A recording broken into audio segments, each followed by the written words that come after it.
everybody, welcome to today's video. It's McKenna. In today's video we're going to be making a gluten-free banana bread. So this is an awesome gluten-free banana bread recipe that I've made 4 times since everything has been going on, and you know, everyone's been making banana bread, but I had made this recipe maybe twice before all this happened, and I love it. And I've always loved it. So we're going to make some gluten-free banana bread. So let's start. I have my recipe pulled up on my iPad and we're gonna get started. So I like this gluten-free all-purpose baking mix by King Arthur, and it has xanthan gum in it already. A lot of recipes require xanthan gum, but this one does, but this has it in it already, so you don't have to worry about it, which makes it a lot easier. Now I do have the xanthan gum on hand because some recipes require extra. So with gluten-free, xanthan gum is very important. So let's start with the beginning of our recipe. You're going to need 3 ripe bananas. Now I would say this banana is pretty much perfect, but like the rest of these are a little under-ripened for my taste, but we're gonna mash them anyway, so they're good. I bet you if I waited another day, they'd be a little too much, so yeah. Also, we preheated our oven for 350 degrees Fahrenheit. So first, you start with the bananas. So we have 3 whole bananas, that's how much you'll need. And these bananas are like super soft. You have to be kind of careful when you take that out. And let me just tell you, my hands are washed and clean before I go ahead. I always wash my hands before cooking, baking, doing anything.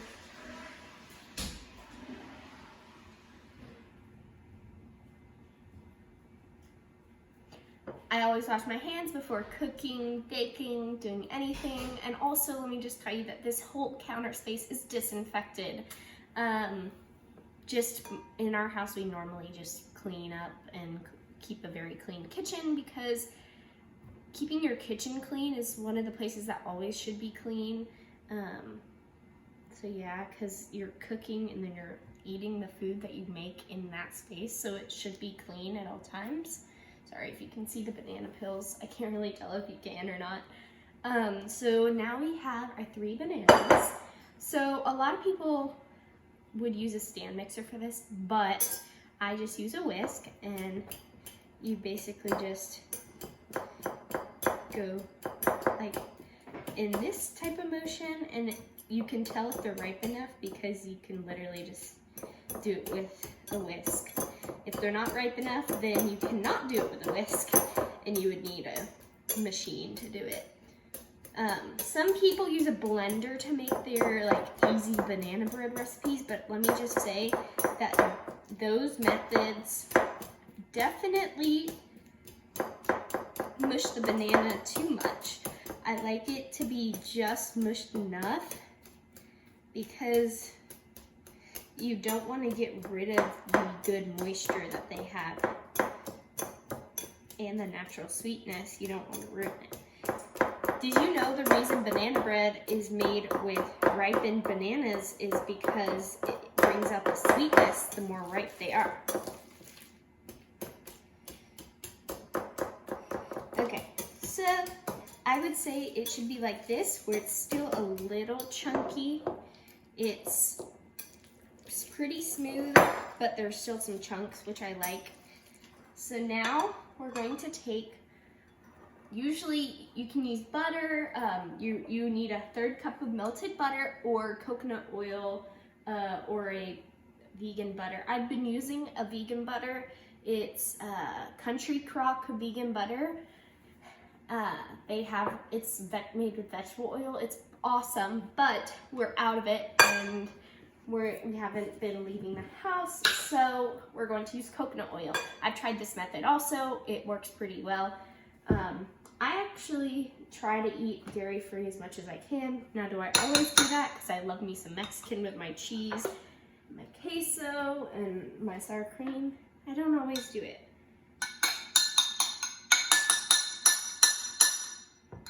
Okay. So, we get our coconut oil. This is a Kirkland, like, big tub of coconut oil. I'm living in Texas. During the summer, it's all liquid, so it's kind of odd for it to be solid, but right now it's solid. This is just the Kirkland brand virgin coconut oil, and there's a lot in here. 84 fluid ounces were in here. Now I'd say we're a lot less than that, and we'll also be using this in a little bit to grease our bread pan, because I love this bread pan. It is a non-stick bread pan. Oh, also, we're gonna microwave this, melt it.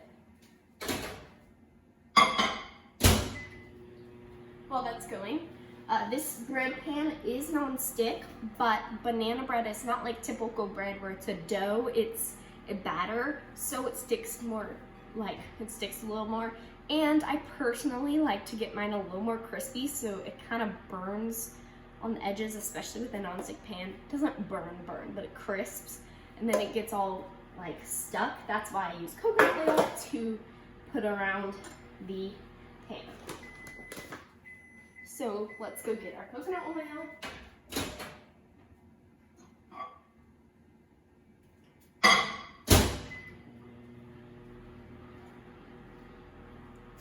So our coconut oil is still melting actually, but we're gonna go ahead and move to the next step. So you're going to need baking soda. Ours is in this little glass thing.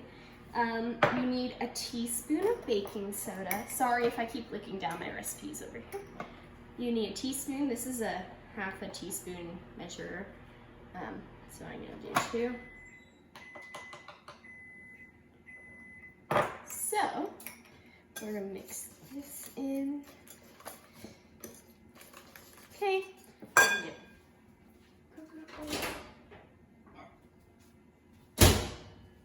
Okay, literally the exact perfect amount of coconut oil.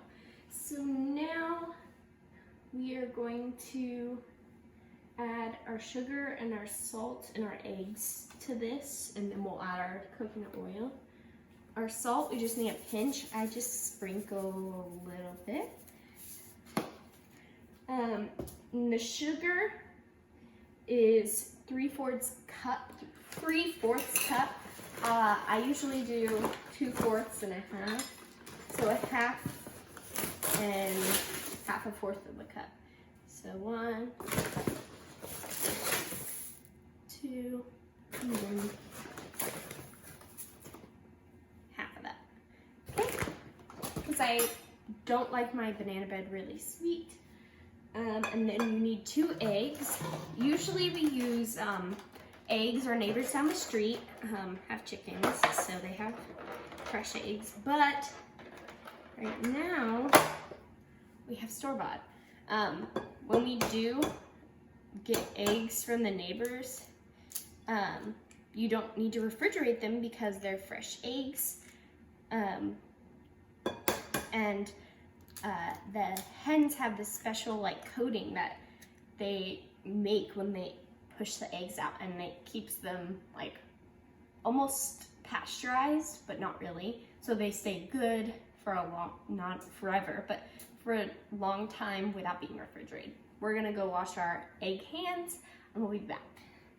Okay, so now that we have our eggs, our salt, our sugar, our baking soda, and the banana mixture, we're going to mix this up, and it starts to create a yellowy banana mixture. Now we're going to add our vanilla extract. This is pure vanilla extract. You're going to use your teaspoon. You want 1 whole teaspoon, and this is a half teaspoon measuring spoon, so we're going to do 2. And then sometimes I like to do a dash more because I love my vanilla.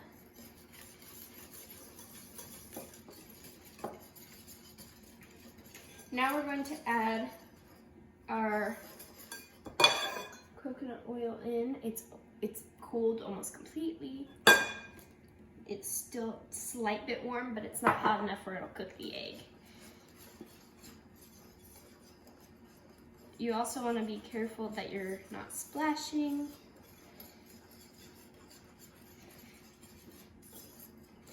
And this is what our mixture looks like so far. And the last step you will do is you're going to add your flour. So we are going to need 1.5 cups of flour.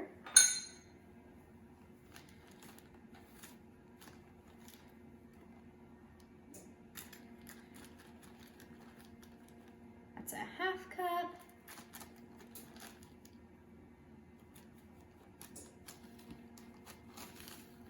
One cup.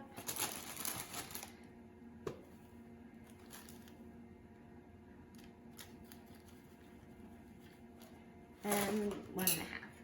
Whew. Flour rainstorm. Okay, so now we're just adding the flour in, and you're going to mix it until it's completely incorporated.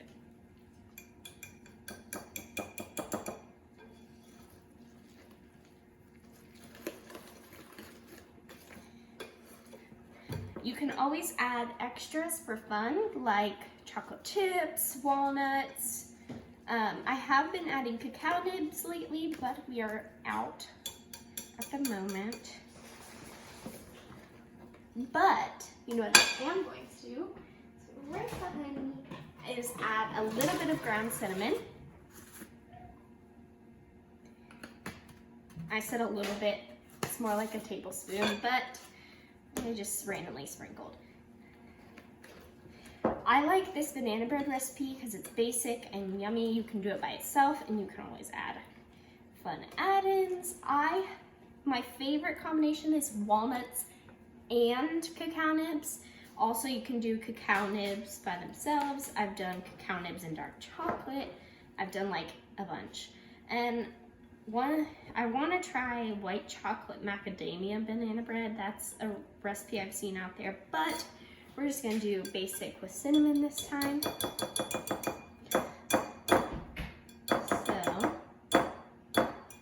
now that we have that, we are going to put this aside for a second. And we're going to get our pan and our coconut oil and grease up. The oven is at 350, it is preheated. So you just take your paper towel or whatever you're going to use to get some coconut oil, and you just go in the pan and grease.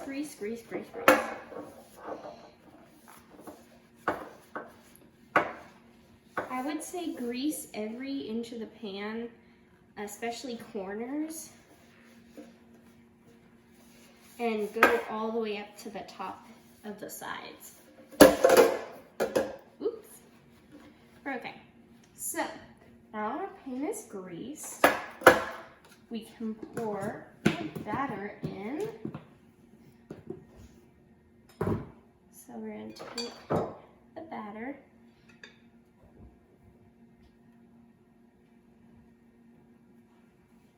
and pour it in. It's hard to do, but we got it.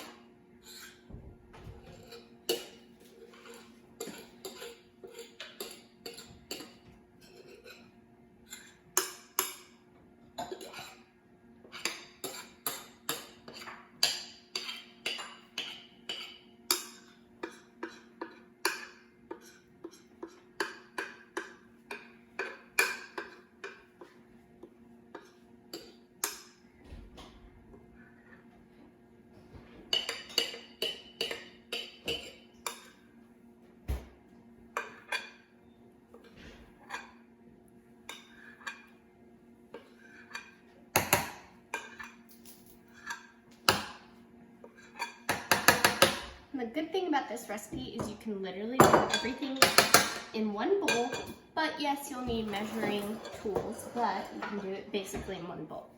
So our batter is a pretty small amount, but that's okay. Now, to top it off, because we have some cinnamon in it, you're gonna take your cinnamon and lightly sprinkle over the top.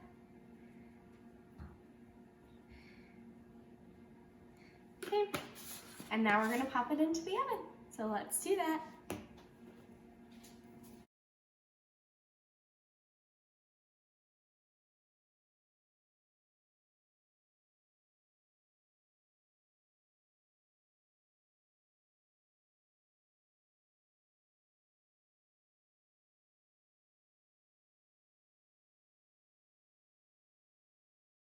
So, our timer just went off, so we're going to check our banana bread after 20 minutes. Smells good. Okay, so if you can tell in the camera makes it look a lot darker, but it is not done yet. And if I shake the oven, it is still jello looking in the middle. So, we're gonna give it 5 more minutes. Okay, everybody, it is 5 minutes later from the last time we checked, so let's now check our oven. Smells even better. It looks ready. Let's pull it out a little bit to see if it is.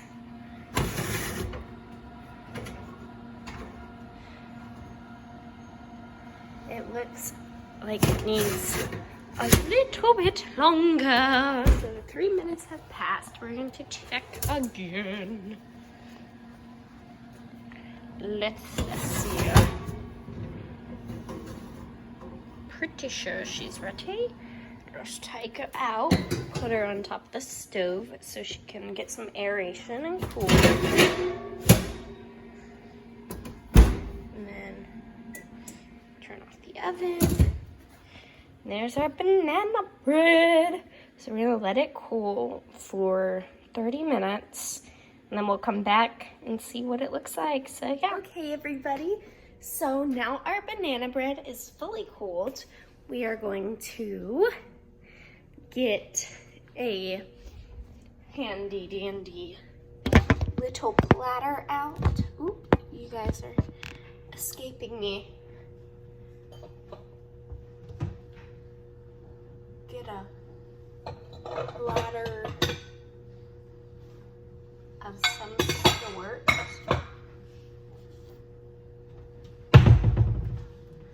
Yes. Okay. So we have this. We have our cooled banana bread. Just take a regular butter knife. Okay. So you get a plate and you take a butter knife and go around the edges of your pan. And because we grease it with coconut oil, it should just pop out. So you flip, and there it pops. And our pan is pretty clean. And then, also just so you know, I have clean hands.